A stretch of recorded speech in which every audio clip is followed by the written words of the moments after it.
want you to take a look at the house behind us. It was untouched by Hurricane Harvey. But that didn't stop FEMA from cutting a check to a dead man to fix it up. How does that happen? The man's widow reached out to our Tiffany Craig to figure out what the heck is going on.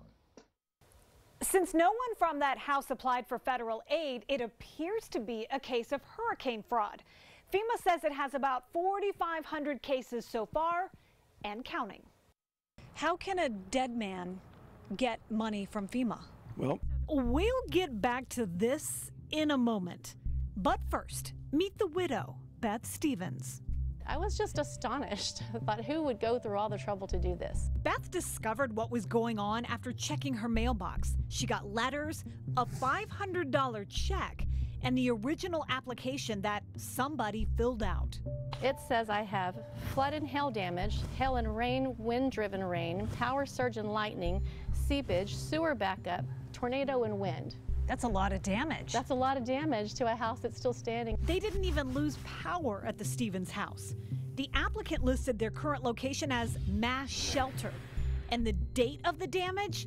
2 days before Hurricane Harvey made landfall. Someone at FEMA is not paying attention very much, because what the heck happened on 8/23 that would make them want to give me $500?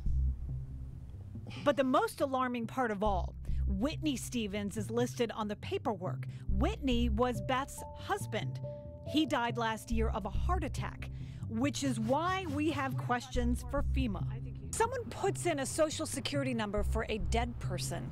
How is that not a red flag right off the bat? that would be a good question. I don't know the answer to that. Kurt Pickering confirms that the FEMA case number is real, but can't tell us who applied in Whitney's name or how the phony application got through the system. This case is on my radar screen because you put it there, but in working this case, I found that there are other, not identical, but there's fraud going around. And it was going around back in 2005 as well after Hurricane Katrina.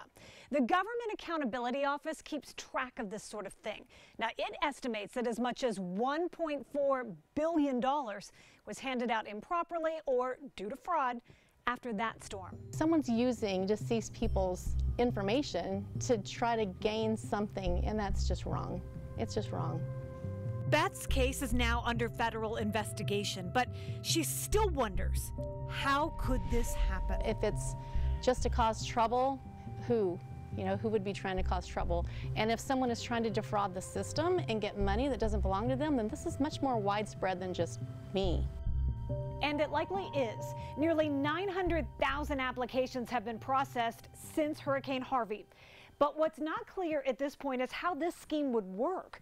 Because as we mentioned, Beth got the check, never cashed it, and then contacted us. Unbelievable. Thanks, Tiffany. If you know any cases of illegal use of FEMA money, contact the National Center for Disaster Fraud Hotline. You see the number on your screen, 1-866-720-5721.